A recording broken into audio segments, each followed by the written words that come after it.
ametujalia, maana uhai ni neema yake. Amen.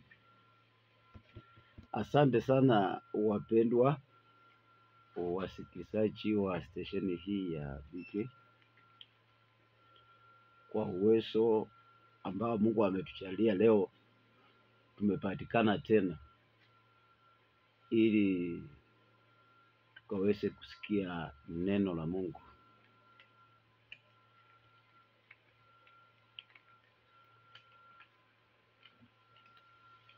Wiki iliyopita tuliweza kuzungumzia mambo kadha wa kadha ambayo yanasababisha mtu akaweza kuleta laana katika jamii, na tuliweza kuona mpendwa mmoja anaitwa Solomoni jinsi alivyoasi madhabahu ya Mungu, naye akaleta mapiko katika jamii yake.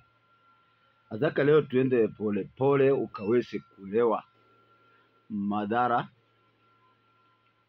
madhara ya misingi mibaya. Wakati unakuwa na msingi mbaya, kuna madhara yake. Sasa nataka ukaweze kuelewa leo madhara ya misingi mibaya.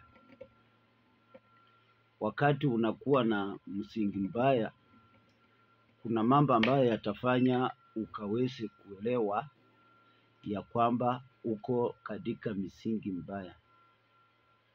Watu wengi wamekuwa katika misingi mbaya, lakini hawaelewi hata kama wako kwa misingi mbaya, na inafanya wanatafuta msaada. Unapata mtu anatafuta msaada wa jipu lake, na inapiti tunaondoka, hata mtu anajipata ameongeza madhara. Ni kwa sababu hajaelewa ni wapi anaweza kupata msaada, na hata ajui nini kinamkula. Leo nataka nikusaidie mpendwa, ukaelewe moja mbili ambayo inaweza kusaidia mwenyewe ukaweza kuwa nabii wa mwili wako, ili ya kwamba utafute msaada ambao utaweza kukusaidia. Madhara ya madhabahu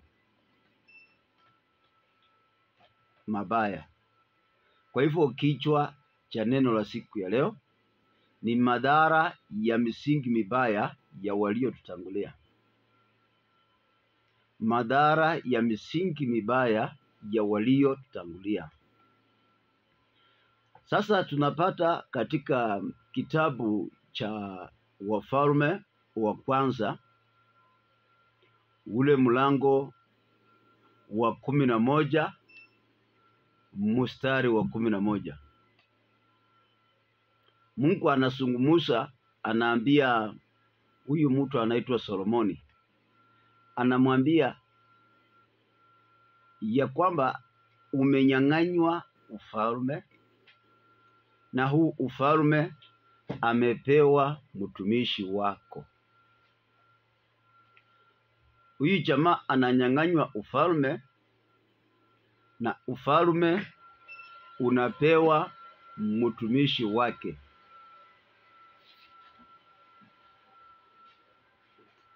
Na sasa wakati Solomoni ananyang'anywa ufalme, Mungu anamwambia tena ya kwamba sitakunyang'anya yote, nitakuachia kiasi.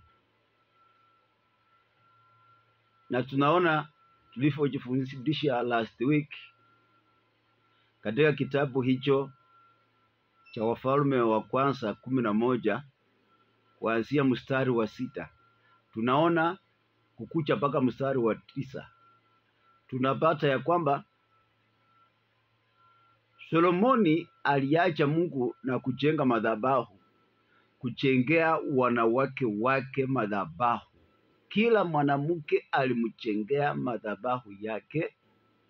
Kwa hivyo Solomoni tukapata ya kwamba alijenga makanisa 700, maana alikuwa na wanawake 700. Alivyojenga madhabahu 700 akaongezea ya Mungu ya Yerusalemu, tukapata ya kwamba Solomoni alijenga kwa ujumla makanisa 701. Sasa hayo ndiyo madhabahu ambayo Solomoni alijenga. Baada ya kumaliza kujenga hayo madhabahu, ndiposa Mungu akakuja akamwambia ya kwamba Solomoni, sasa kwa sababu ya hiyo ufalme utanyang'anywa, na ufalme huu nitaweza kumpa mtumishi wako. Solomoni hakuelewa madhara ambaye atayapata baada ya kufanya mambo haya. Kwa hivyo wapendwa, kuna vitu ambavyo inatakiwa uelewe kwamba wakati unafanya vinakunyang'anya haki yako na vinampa mtu mwingine. Baada ya Mungu kusema mambo hayo, nataka tuangalie kitabu cha Wafalme wa kwanza 11 mstari wa 14. Wafalme wa kwanza 11 ule mstari wa 14. Maandiko yanatuambia ya kwamba ndipo Bwana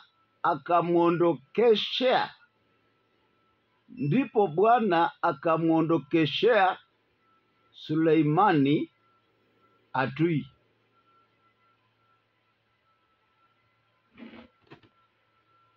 Hayo ndiyo madhara ya kwanza ambayo nataka ukaweze kuelewa. Madhara ambayo tunayaleta baada ya kuleta misingi ambayo si ya Mungu ni kwamba Mungu anakutokezea adui.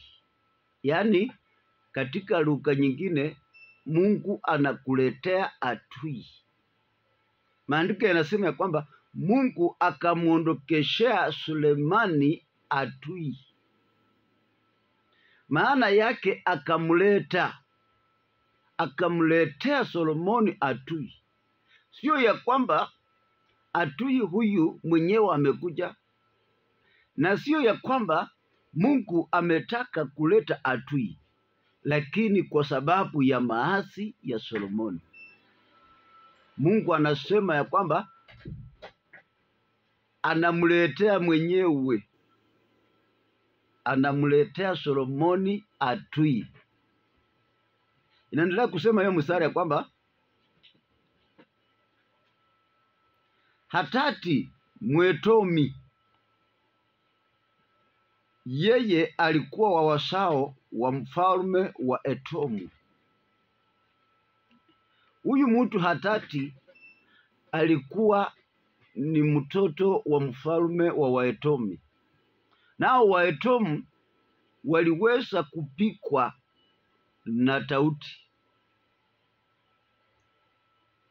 Sasa wakati Solomoni alikuja kuanza kutawala, tayari walikuwa Waedomu ni watumishi, watumwa wa Daudi. Sasa wakati Solomoni alianza kutawala, Waedomu waliendelea kutawaliwa na Solomoni, lakini aliyewapika Waedomu akawashinda akawafanya watumwa alikuwa Daudi. Sasa wakati ambapo Solomoni alijenga madhabahu mengine ambayo sio ya Mungu, mpendwa, ilifanya Mungu akaleta adui ambaye aliweza kushindwa juu ya Waisraeli. Mungu akamleta, maandiko yanasema kwamba akamwondokeshea.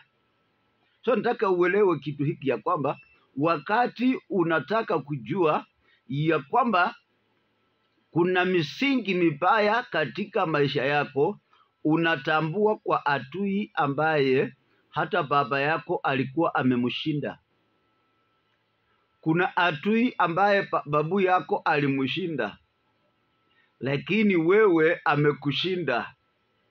Inafaa uelewe ya kwamba hiyo ni ishara ya kuonyesha ya kwamba katika maisha yako kuna misingi ya madhabahu iliharibika. Nataka ukaelewe ishara ambazo zitakuonyesha ya kwamba katika maisha yako kuna misingi mibaya iliyojengwa, ili ya kwamba ukiondoka kutafuta msaada ukaweze kujua ya kwamba kweli kuna msingi umeharibika. Katika kitabu cha Zaburi 11 mstari wa 3, maandiko yanatuambia kwamba eti misingi ikiharibika, mwenye haki atafanya nini? Misingi ikiharibika, mwenye haki atafanya nini? Mpendwa, kuna watu wengi wana haki ya kukua watu fulani, wana haki ya kukua watu fulani, lakini misingi iliharibika. Wakati msingi umeharibika, hata kama uko na qualification ya kukua mtu fulani, hauwezi kukua mtu huyo. Ni kwa sababu msingi umeharibika. Sasa unaona hapa, Hadadi Mwedomu analetwa na Mungu kwa Solomoni. Madhara ya misingi kuharibiwa. Solomoni ameharibu msingi wa Mungu wa kuabudu Mungu aliyemuumba, aliyempea ufalme. Solomoni amemwacha. Wakati alimwacha, huyo Mungu mwenyewe akaweza kuleta adui. Ndio nataka mpendwa, asubuhi ya leo, kuna mambo unaweza kuwa ndani imekula kwa miaka na hauchapata jibu. Usitanganyike na mtu asikwambie eti wamekuchawi, na tena mtu asikwambie eti shetani. Si shetani. Hapa Hadadi ameingia kwa Solomoni, amekuja kumtesa Solomoni, ameleta vita kwa Solomoni, lakini chanzo ambacho kinafanya Hadadi anapata nguvu ya kupika Solomoni ni kwa sababu Solomoni ameharibu msingi. Sasa kuna vitu ambavyo vinatukula wapendwa, ni kwa sababu misingi imeharibika. Sasa wakati mwingi unaweza kuchelewea kwa shetani, useme shetani toka, shetani toka. Shetani hata hakujui. Shetani anajua tu wazi ya kwamba wewe unapikwa na baba yako. Hadadi hapa, Mungu amejificha ndani ya Hadadi. Hadadi hana uwezo wa kupika Israeli. Hadadi hana uwezo wa kupika Suleimani. Lakini kwa sababu misingi imeharibika, misingi imeharibika, na imeharibika na Solomoni mwenyewe ameharibu msingi, basi inafanya Mungu anainua adui juu yako, juu ya mtu. So tunataka ukaweze kuelewa ya kwamba sio kila kitu kinaletwa na adui. Usitanganyike eti kila vita yenye uko nayo tuko na shetani pale. Hakuna shetani wakati mwingine, hasa kwa watu wa Mungu kama sisi. Mimi sasa shughuliki na shetani. Shetani tuliachana wakati uliokoka. Shetani tuliachana. Mimi nashughulika na kuangalia mapito yangu.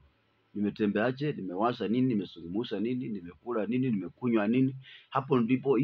Hapo ndio madhabahu huchengwa.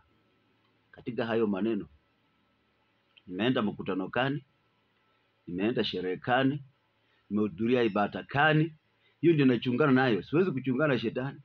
Maana nikishapotoka katika njia ya Mungu, sio shetani atanikujia, ni Mungu mwenyewe atatuma huyo shetani.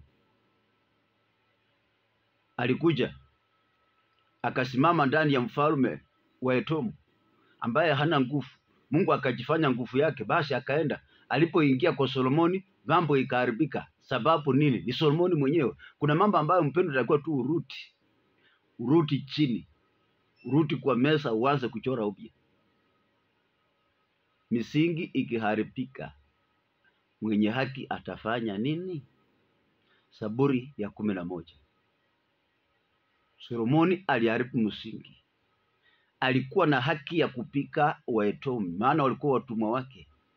Lakini Mungu amemwambia katika kitabu cha Wafalme wa kwanza 11:11 ya kwamba nitakunyang'anya ufalme, na ufalme nitapea mtumishi wako. Sasa Mungu anaanza na Hatati kwanza. Hatati ambaye amekuwa mtumishi wa Solomoni, amekuwa akileta ushuru kwa nchi ya Israeli, lakini sasa mwenye alikuwa analeta ushuru sasa anakuja kukonga Israeli na kuiba ng'ombe na mbuzi na kondoo akienda nayo, lakini alikuwa analeta, badala ya kuleta sasa anakuja na nguvu na anakonga wenyewe wakubwa wake, na anachukua vitu yao, anachukua mali yao, anaenda nayo. Mtumwa atakutawala. Mungu alimwambia Solomoni, nimechukua ufalme, nimekunyang'anya na nimepea mtumishi wako. Edomu alikuwa ni mmoja wa watumishi wa Solomoni. Sasa Mungu ameanza kutoa, inaenda. Tulikuwa na mtu mmoja mtumishi wa Solomoni. Nazungumzia madhara ya misingi kuharibika. Huyu mtumishi wa Solomoni alikuwa anaitwa Yeroboamu.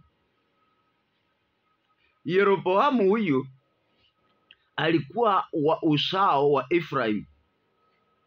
Efraim mwenyewe alikuwa ni wa ukoo wa Yusufu. Sasa Yeroboamu mjukuu wa Yusufu alikuwa mtumishi wa Solomoni, naye alikuwa amewekwa kuwa juu ya watu wa mataifa ambao sasa Israeli ilikuwa inawatawala. Alikuwa anawafanyisha, yeye ndiye anasimamia kufanyisha wale watu waliokuwa kando kando ya Israeli, wa kuwafanyisha kazi ngumu. Na sasa alikuwa kijana mwenye nguvu, alikuwa kijana wa ujuzi mwingi, naye Solomoni akampenda, maana alikuwa anafanya kazi yake vizuri. Wakati Solomoni alimpenda, akaendelea kumpea mamlaka. Kabla Solomoni hajaweza kuasi Mungu, kabla Solomoni hajaharibu misingi, huyu kijana hakuwa na shida. Lakini wakati Solomoni aliweza kuharibu misingi yake, wakati misingi iliharibika, ilibidi Solomoni akaweze kuona wivu juu ya huyu jamaa na akataka kumuua. Anaitwa Yeroboamu wa ukoo wa Yusufu. Nataka tuangalie kitabu cha Wafalme wa kwanza 11. Tuangalie mstari wa 26. Maandiko yanasema, na Yeroboamu wa Nebati Mwefraimu wa Sereta, mtumwa wake Sulemani, ambaye jina lake mamaye aliitwa Serua, mwanamke aliyefiwa na mumewe. Yeye naye akainua mkono wake juu ya mfalme, na hii ndiyo sababu ya yeye kumwinulia mfalme mkono. Suleimani alijenga Milo, akapafunga palipopomoka pa mji wa baba yake Daudi. Na huyo Yeroboamu alikuwa mtu hodari, shujaa. Sulemani akaona ya kuwa kijana huyu ni mtu mwenye bidii, akamweka juu ya kazi yote ya nyumba ya Yusufu. Ikawa zamani zile Yeroboamu alipokuwa akitoka katika Yerusalemu, nabii Ahiya Mshiloni alikutana naye njiani, naye Ahiya amevaa vazi jipya, na hao wawili walikuwa peke yao mashambani.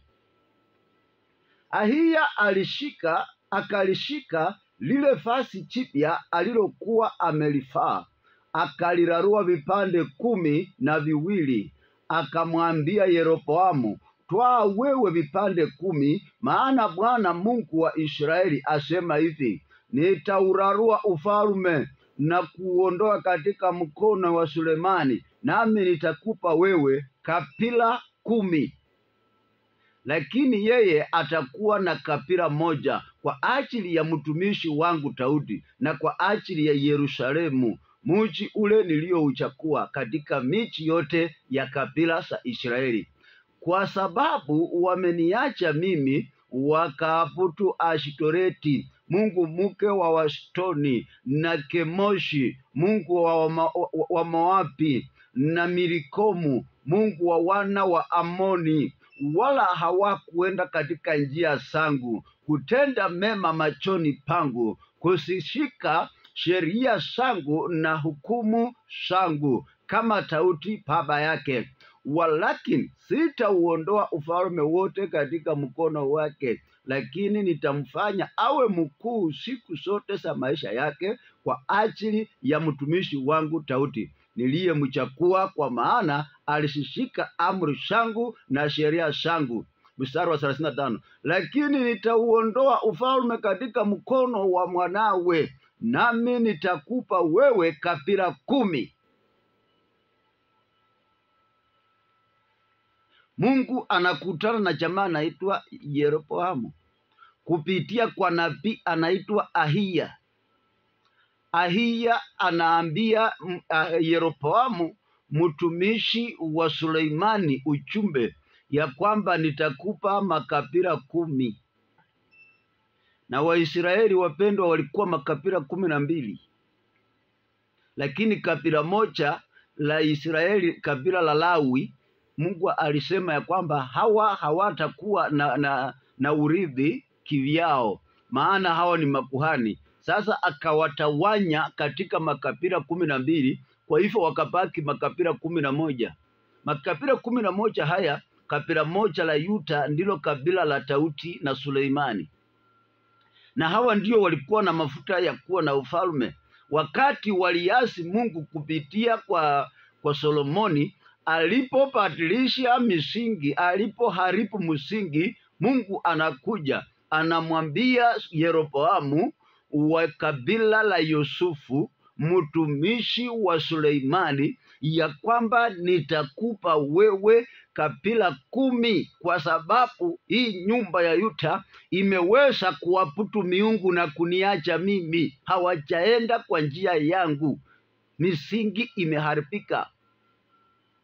Mpendwa, hapa nabii walipokutana na Ahiya walikuwa wawili mashambani, na maandiko yanatuambia kwamba nabii alikuwa amevaa vazi jipya.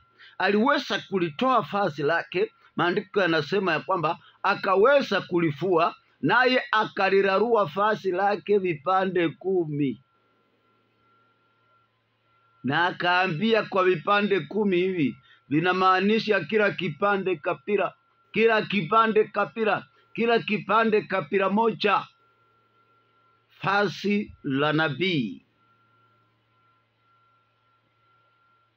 Ndio mpendwa, inafaa pia uelewe ya kwamba katika mambo ya kuleta mambo mapya kwa maisha yako, inaletwa na mtu wa Mungu.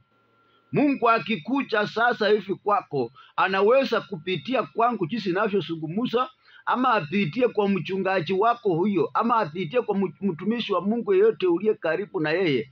Mungu anapitia kwa watu wake. Hapa Mungu anakamilisha mambo yake kupitia kwa Ahiya, na Ahiya ni Mwisraeli, anaanza kukawa ufalme kwa Mwisraeli mwingine. Ndio mnaona hii mambo ya mavazi. Siku hizi watu wanachikonga mavazi, watu wanachichapa mavazi tu, mavazi kwa kichwa, ingine kwa shingo, ingine ingine inatoka paka kwa kiatu. Lakini mavazi mengine watu wachachua maana ya mavazi, lakini hiyo topic itakuja kufundisha siku moja tuelewe maana ya mavazi. Mavazi sio tu hivyo. Ukiona nguo ya green, ukiona nguo ya white, ukiona red, sio tu nguo. Nguo ina maana yake. Lakini siku hizi tunachichapa mavazi tu bila kuelewa. Mavazi inazungumza, na mavazi ni roho. Natakiwa uelewe mavazi ni roho, na kuna mavazi imewekwa wakifu.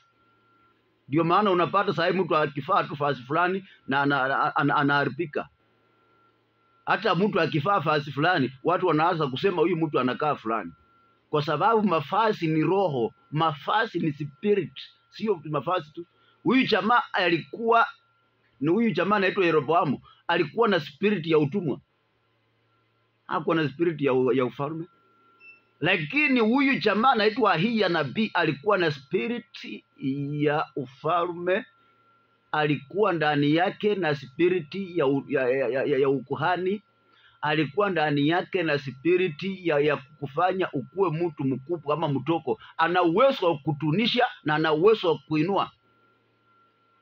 Ndio maana unaona hapa Mungu alisema na Solomoni, kwa sababu Solomoni amebadilisha madhabahu, amefanya uasi, ameharibu msingi. Sasa Mungu anatumia Ahiya kutunisha Solomoni na nyumba yake, na anatumia Ahiya kuinua Yeroboamu kuwa mfalme. Mtumishi wa Mungu ana mafuta, ana mamlaka ya kuinua aliye chini aende juu, na ana mamlaka ya kushusha aliye juu arudi chini. Hapa Solomoni anashushwa na Yeroboamu anapandishwa. Sasa watumishi wa Mungu au kanisa, sio tu Bwana asifiwe, kanisa tunaenda kubadilisha madhabahu. Maana yake ni kubadilisha mambo, kutoa wengine chini walionyenyekea na kurudisha chini wale waliomea pembe na kuharibu misingi. Tumepewa mamlaka ya kurudisha wale walioinuliwa na Mungu wakafika juu na wakamea pembe, wakaanza kuabudu miungu. Madhabahu imekuja, watumishi wa Mungu tumekuja kuwarudisha chini, ili tuangalie wale ambao wamenyenyekea, tuwainue wamtukuze Mungu. Sasa sio tu Bwana asifiwe na tunabaki vile vile. Wakati tunaokoka tunamaanisha tunapokea mamlaka. Lakini kwa sababu tuko tu bora wakuchape kofia, wakuchape rinda, basi huko hapo na rinda tu, lakini hakuna kitu chochote kwa nyumba yako, hakuna kitu kwa maisha. Umechapwa basi la white, hakuna mtoto anaenda shule. Umechapwa kofia ya mzuri, hakuna mambo. Wewe pato umechapwa kofia, mtoto asomi, hakuna heshima. Hata watoto ni wezi. Hapa nini kinabadilika? Maana ya kanisa, maana ya madhabahu, watumishi wa Mungu. Huyu jamaa anararua fasi na anaambia mtumwa wa Solomoni, anamwambia kuanzia sasa nimekupea kabila 10. Na ni mtu kama yeye, ndugu yake Ahiya alikuwa Muisraeli, Yeroboamu pia Muisraeli. Anaambia ndugu yake, wewe kuanzia sasa nimekupea makabila 10. Na anasema Solomoni nimemshusha, nitampea moja. Hata si kwa sababu ya Solomoni, ninaacha moja kwa sababu ya mtumishi wangu Daudi. Hasa kanisa, tusikae tu eti wachungaji tu bora waseme Bwana asifiwe, tuangalie 10%, tukule tuone sadaka imekuja, mpora sadaka itolewe mzuri. Lazima tufundishe watu wajue kunyenyekea, wajue kumwasi Mungu na kumpendeza Mungu. Mwenye amepata neema ya kumpendeza Mungu, hata kama hako chini, ainuliwe. Na yule mwenye amemea pembe, kama ameonywa, amekataa kama Solomoni, ashushwe, ndio Mungu atukuzwe. Lakini saizi bora watu tuangalie tu nani yako na pesa, nani yako na nini, sio nani yako na kari. Bwana asifiwe. Na watu wako wanaabudu miungu. Lazima tukue makini. Mtumishi wa Mungu penye huko, ni lazima uelewe ya kwamba una uwezo wa kupandisha na una uwezo wa kushusha. Maandiko yanasema katika mstari wa 36 kitabu hicho cha Wafalme wa kwanza 11 ule mstari wa 36. Maandiko yanatuambia nini? 36, mstari wa 36. Maandiko yanasema 35, lakini nitauondoa ufalme katika mkono wa mwanawe, nami nitakupa wewe kabila 10. 36, nami nitampa mwana wake kabila moja ili Daudi mtumishi wangu apate kuwa na taa siku zote mbele zangu katika Yerusalemu, mji ule niliouchagua niweke jina langu huko. 37. Nami nitakutwaa wewe, nawe utatawala kama roho yako inavyotamani, nawe utakuwa mfalme juu ya Israeli. Mpendwa, wanaambia huyu jamaa ya kwamba atatawala vile roho yake inataka. Wanaambia Yeroboamu mtumwa, wanamwambia utatawala vile roho yako inataka. Hakuna mtu atakusema. Mpendwa, wakati utanyenyekea, ukubali huyu Yesu, ubadilishe misingi, Mungu aanze kubariki. Tawala vile unataka. Unatawala kwako vile unataka. Kuna watu wapendwa hawatawali hata kwao vile wanataka. Hawatawali. Wako na kwao lakini hawatawali. Lakini huyu jamaa anamwambia utatawala vile unataka. Na ndio unaona wapendwa, watu ambao wameweza kumwasi Mungu, nchi ambayo imemwasi Mungu, nyumba ambayo imemwasi Mungu. Ukiangalia kwa sasa, hata katika makabila yetu, jamii ambazo zilimuasi Mungu, mimi naangalianga na kwetu. Mimi siangalii kwako, sijui kama unafanana na kwetu, lakini mimi naangalianga kwetu. Kwetu wase wangu waliharibu misingi waliharibu. Baba yangu akasoma mpaka form 6. Baba yangu ako hai mpaka sasa. Alisoma mpaka form 6, sasa yako na miaka 87. Form 6 ya miaka hiyo ilikuwa watu nafasi ya kazi haikuwa kama sasa. Wasomi walikuwa wachache, lakini kwa sababu misingi iliharibika, hiyo form 6 masomo ilienda bure. Hakuna ofisi aliona. Misingi iliharibika. Maandiko yanasema kwamba Yeroboamu utatawala vile unataka. Mashamba kwetu iliuswa. Wewe unaringa kwa sababu hujajua vile laana inafanya. Lakini ukuje polepole kuambia vile laana inafanya. Mimi nilikodesha nyumba ya biashara kwa ploti ya kukaa yangu mwenye anmasaa baba yangu kama wameusia mtu. Ploti ya kukaa na mimi ndio wamewekea jina ya kukaa. Nilikotesha nyumba kwa ploti yenye baba yangu mwingine ameuza. Na ni ploti ya kukaa, shamba ya kukaa. Nikafungua biashara ndani. Nikashindwa kulipa rent, wakakuja wakanitoa ndani kwa ploti ya kukaa, na mimi niko na jina la huyo kukaa. Yaani kwa miaka iliyopita mimi ndio nilikuwa mrithi, lakini sasa hivi mimi nimekotesha nyumba kwa shamba yangu na ninafukuzwa. Nilitupiwa vitu nje kwa nyumba ya kukaa, kwa shamba la kukaa ya kusaa baba yangu. Hasa angalia sasa hivi mashamba ikauzwa. Yeroboamu anaambiwa katika mstari wa 37 kitabu cha Wafalme wa kwanza 11 ya kwamba utatawala vile unataka. Sasa huyu alinunua ploti shamba ya kukaa, maana misingi imeharibika. Na anatawala vile anataka. Anafukuza mpaka wenyewe ndani. Angalia mashamba sasa, hata watu wenye misingi iliharibika wakauza mashamba. Kwetu mashamba imeuzwa. Wanakutawala vile wanataka. Huwezi pita kwa hiyo shamba. Nilikuwa na jamaa mwingine akauza shamba. Nilikuwa rafiki yangu akauza shamba. Wakati aliuza shamba, akauza. Mwenye alinunua akakuja pale, kumbe amekuja na Mungu. Yeye amemrudia Mungu. Akaweka nyumba yake mzuri, akaanza maisha. Wakati alianza maisha, akaanza kufuka kuku. Huyu naye anakuja anachukua kuku. Huyu mwenye aliuza shamba anachukua kuku, anaenda kunywa buza. Huyu jamaa akampata siku moja, aliweka yeye ndani. Akaweka ndani, akakaa wiki moja ndani, na kwa sababu hana pesa akaenda akamfungua.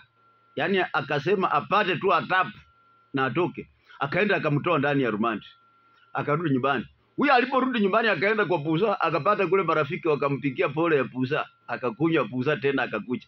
Alipokuja jioni, wacha atukane wewe mchinga. Mchinga sana. Unaweka nani ndani? Wewe ulikuja hapa, umekatalia shamba yangu. Mkumpavu wewe, unajifanya pasta, unajifanya bishop, muuachi kabisa. Kumbe huyu jamaa amesimama mahali na simu anarekodi na anachukua video, na huyo amelewa aka anatukana, haelewi. Kesho yake aliona polisi wanakuja, wakachukua yeye tena mpaka ndani. Marais sasa hakumsamehe, aliishi ndani, wakakata tena shamba ingine ropo, wakalipa matusi, na akanyamaza kuanzia hapa, akafunga mtomo, hakusungumuza tena. Basi akauza Kenya kalipaki, akaenda kuishi mbali, akatoroka huyo jamaa. Nasungumzia laana, kubadilisha misingi, kubadilisha misingi. Mtu akiharibu msingi mbele yako mpendwa, kuna katabu. Yeroboamu anaambiwa utatawala vile unataka, utatawala vile unataka.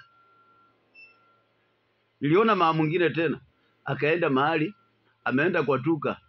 Najua hii mambo nayo ya kutoelewa mambo ya kwamba inchi imebadilika, teknoloji imebadilika ni ngumu. Akaenda kwa duka na kumbe ako na hii spirit ya kuiba. Anaenda kwa duka, yeye ajua hata Kenya hii ama dunia hii tulikuja, CCTV ilikuja, hana habari CCTV ilikuja. Akachukua chumvi akaficha, akachukua kibiriti akaficha. Basi kitoko alipotoka nje kufika kwa faranda, wakamuita kuja mama, akarudi ndani. Aliporudi ndani, wakaangalia kwa baka, wakapata chumvi, wakapata kibiriti. Basi wakaweka yeye makofi kitoko, wakaita polisi, kachukua yeye mpaka ndani. Maandiko yanasema tawala vile unataka, vile unapenda, tawala vile unataka. Huyo mwenye tuka alishtaki huyo mama ya kwamba vitu imeibwa hapa muda mrefu sana. Basi huyo mama walienda nyumbani, wakauza shamba, wakalipa hiyo chumvi na kibiriti, na akalipa yenye walipa huko nyuma. Tawala vile unataka. Wapendwa, madhabahu ikiharibika, misingi ikiharibika ya madhabahu ya Mungu, mwenye atainuka karibu na wewe atakutawala vile unataka, na ukileta nyoko utafungwa ama utoroke. Tawala vile unataka. Yeroboamu anaambiwa na nabii, na sasa huyu sio nabii, ni Mungu. Mungu ako ndani ya Ahia, anaambia nani? Yeroboamu, tawala vile unataka kutawala. Mpendwa, misingi ikiharibika, utatawaliwa vile mwenye kutawala anataka. Kuna wakati unatawaliwa vile, yani unatawaliwa vile mwenye kutawala anataka. Sisi tulitawaliwa tukafukuzwa kwa shamba ya babu, biashara umeweka haifanyi, rendi imekushinda, county council imekushinda, ukiona porafia unachificha, vitu imekuwa ngumu. Basi huyu mwenye nyumba anakuja huko kwa shamba la babu, babu yake aliharibu misingi. Basi huyu mtu anakuja anachukua vitu anatupa nje. Tawala vile unapenda. Mpendo, ni kwa vile hujajua watu wanatawaliwa vile wanapenda. Misingi kuharibika. Saizi mpendwa, misingi ya watu imeharibika. Tumesaliwa katika misingi iliyoharibika. Mungu akaambia Musa katika kitabu cha Kumbukumbu la Torati 28:20 ya kwamba mtaweza kutuhumiwa, na akasema ya kwamba hata ndani yenu, kati yenu, wakati mumeharibu maagizo yangu. Kuharibu maagizo ya Mungu ni kuharibu misingi ya kumwabudu.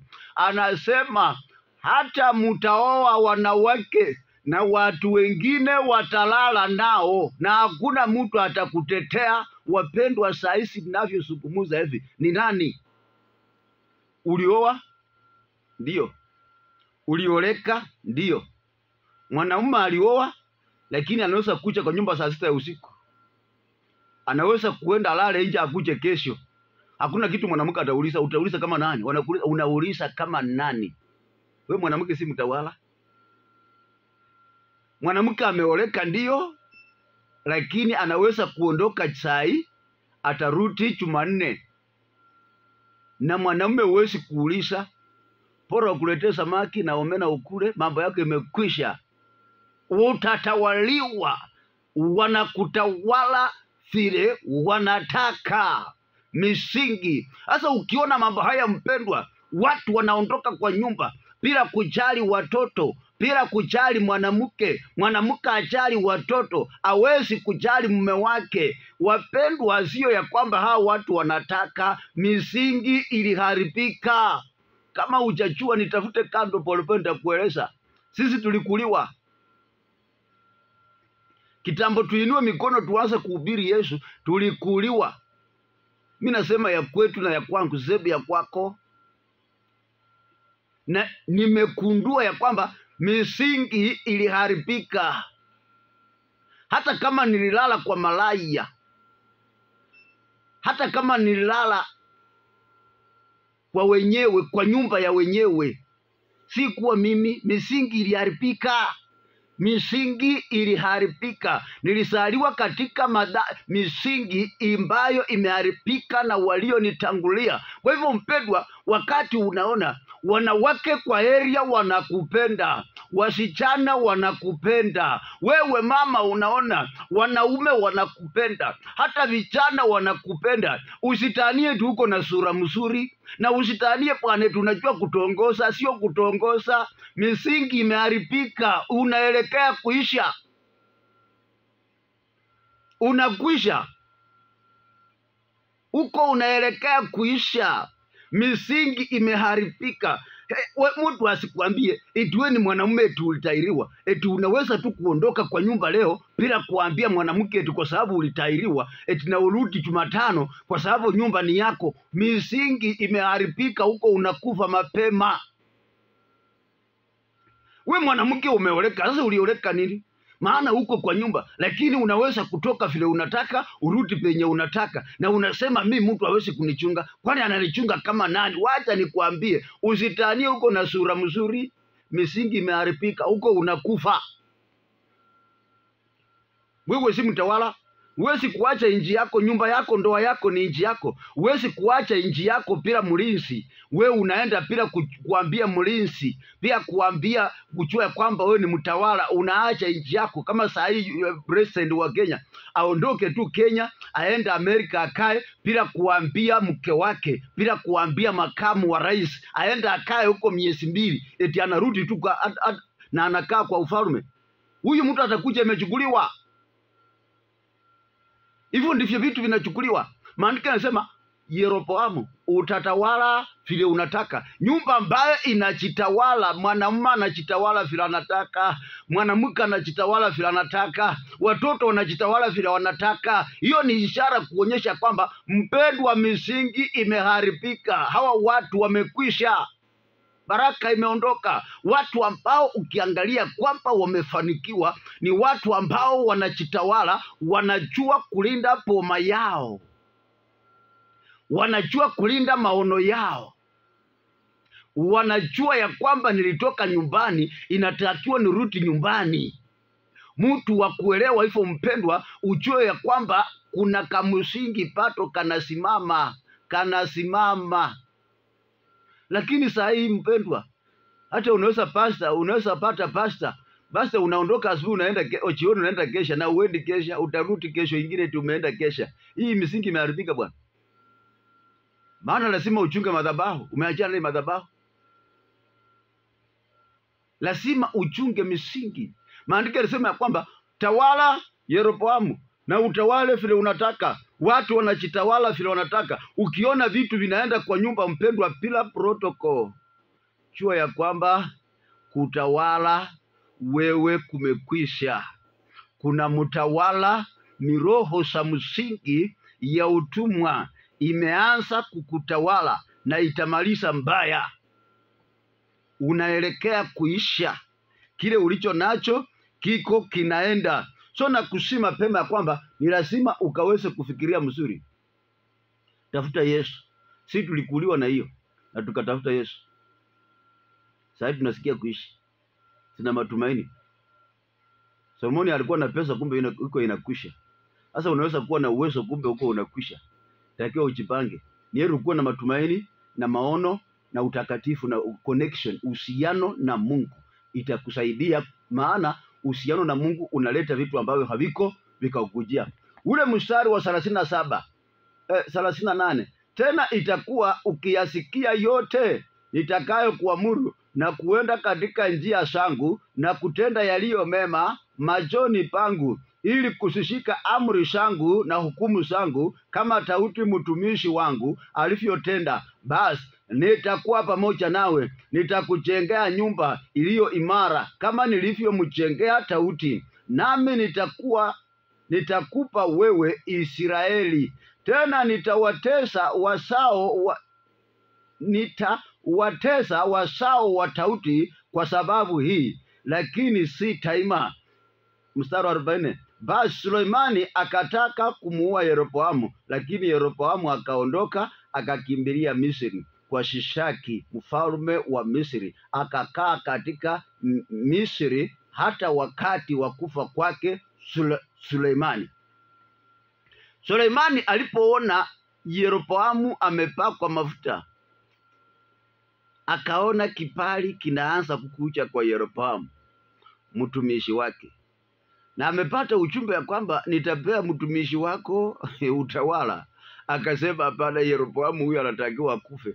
Akaanza kutafuta kuua Yeroboamu. Yeroboamu akatoroka akaenda Misri. Akatoroka akarudi Misri. Mpendwa, nataka nikuambie kitu ya kwamba ili mtu akalete utumwa tena katika watu walio muasi, ni lazima aende kwa madhabahu yenye inasalisha utumwa, yenye iko na miroho ya kukandamisha. Israeli alitoka wapi? Alitoka Misri, aliishi Misri miaka 430. Mungu akamtoa. Amefika kwa matunda, ameanza tena kumuasi Mungu. Israeli ameharibu misingi. Alipoharibu misingi, Mungu akataka kuleta ukandamizaji juu ya Israeli tena. Alipotaka kuleta ukandamizaji, Mungu akafanya connection. Yeroboamu kwanza aondoke, arudi tena Misri, akae Misri kwa muda, kwa njia ya kutoroka. Wakati huyu jamaa anataka kumuua, Mungu akasema, sasa Yeroboamu, rudi Misri ujifiche, maana unakuja kuleta ukandamizaji kwa hii nyumba ya Daudi, maana wameniacha. Mungu anasema nitatesa nyumba ya Daudi. Yeroboamu akarudi Misri. Maana ya Misri, mpendwa, ni kwa madhabahu ya ukandamizaji. Anaenda kuchukua nguvu ya kukandamiza Waisraeli ambao wamemkataa Mungu. Yeroboamu kurudi Misri, alikuwa anaenda kuchukua roho ya kukandamiza. Maana roho ya kukandamiza iko Misri. Maana ya jina Misri, wapendwa, ni madhabahu ya ukandamizaji. Maana hawako waabudu Mungu. Sasa Mungu akapeleka Yeroboamu Misri achukue nguvu ya kukandamiza, ili akuje nayo akandamize Waisraeli, maana wamemwacha na wamejenga madhabahu ya miungu, wameharibu msingi. Ndio mpendwa, unaona kwa sasa hata wahubiri wachanja wanafaulu sana. Ni kwa sababu ya nini? Wananchi, watu wenyewe wamemuasi Mungu, wanataka mhubiri mzuri na wenyewe ni waongo. Kwa nini wahubiri wa sasa wanaenda kutafuta miungu, wanaenda kutafuta majini, wanaenda kutafuta mairisi, wanaenda kutafuta manyoka? Hata nilisikia kwa radio juzi mahali hii Western tu, kuna mtu mmoja, mhubiri mmoja wamemshika na nyoka, na akasema nilikuwa nimeenda hii nyoka roho alinielekeza niende niangalie na nikaipata. Sasa naipeleka kwa madhabahu niweze kuifanyia anointing, nikaweze kuelewa kitu gani kinaendelea. Na hiyo kanisa ukiangalia imejaa, watu wamejaa. Ni kwa sababu ya nini, mpendwa? Wakati watu wanamwasi Mungu, Mungu anatumia mtu mmoja aende achukue roho ya ukandamizaji akuje nayo na watu wamkusanyikie, na Mungu atumie huyo mtu kuwachapa.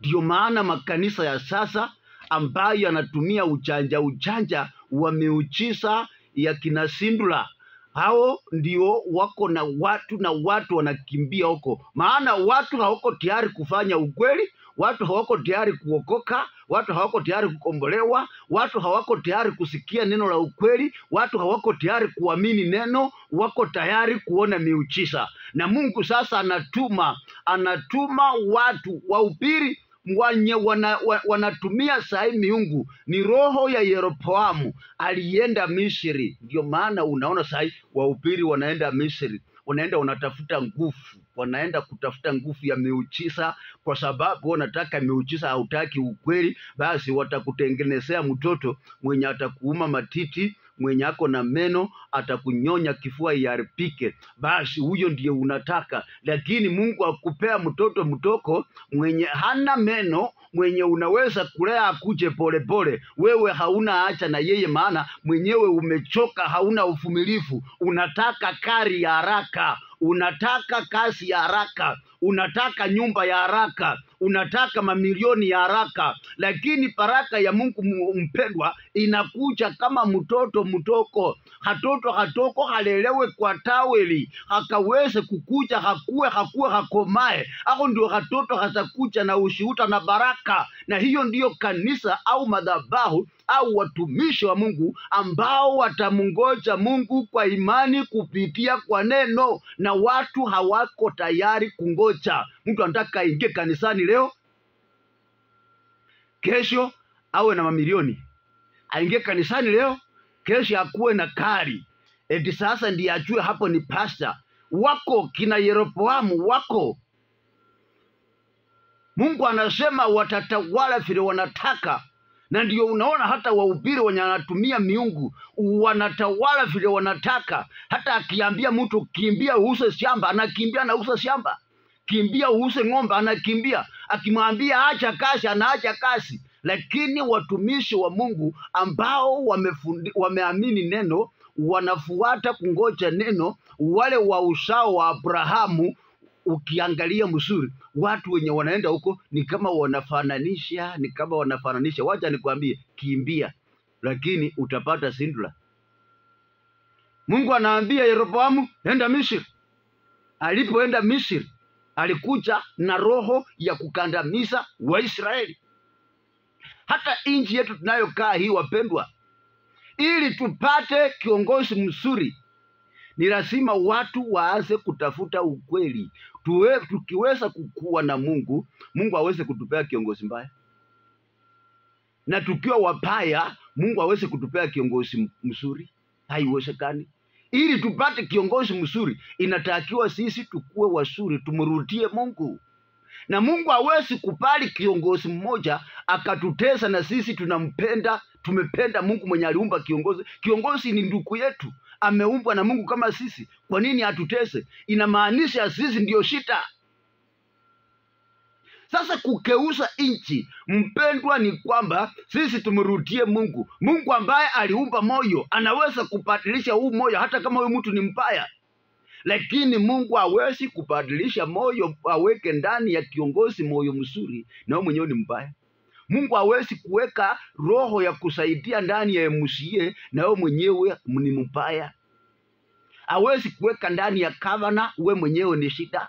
Hawezi kuweka ndani ya senator na wewe mwenyewe ni shida. Hawezi kuweka ndani ya president na wewe mwenyewe ni mbaya. Anatafuta roho mbaya aweke kwa mbaya, basi kiumane watu wapata adhabu. Angalia vile wanakongana. Wakati Mungu aliteua huyu jamaa anaitwa Yeroboamu, basi aliruhusu Israeli ikongane yenyewe kwa yenyewe. Ujue ya kwamba Yuda ni mtoto ya Yakobo na Yusufu ni mtoto wa Yakobo. Sasa ikawa Yusufu na Yuda wanakongana na Waisraeli wanakula mbaya. Waisraeli ndio nyasi. Basi sasa simba mbili ikakutana. Simba ya Yusufu ambaye ndiyo Yeroboamu na simba ya Yuda ambaye ndiyo Rehoboamu mtoto wa Solomoni. Basi wakati walikulana, Israeli hawakuwa na amani, waliumia. Wapendwa, kuharibu misingi, kusaliwa katika misingi iliyoharibika ni hatari. Madhara ya misingi iliyoharibika, mpendwa, ni kwamba Mungu anainua hata mtu aliye chini yako anakutawala.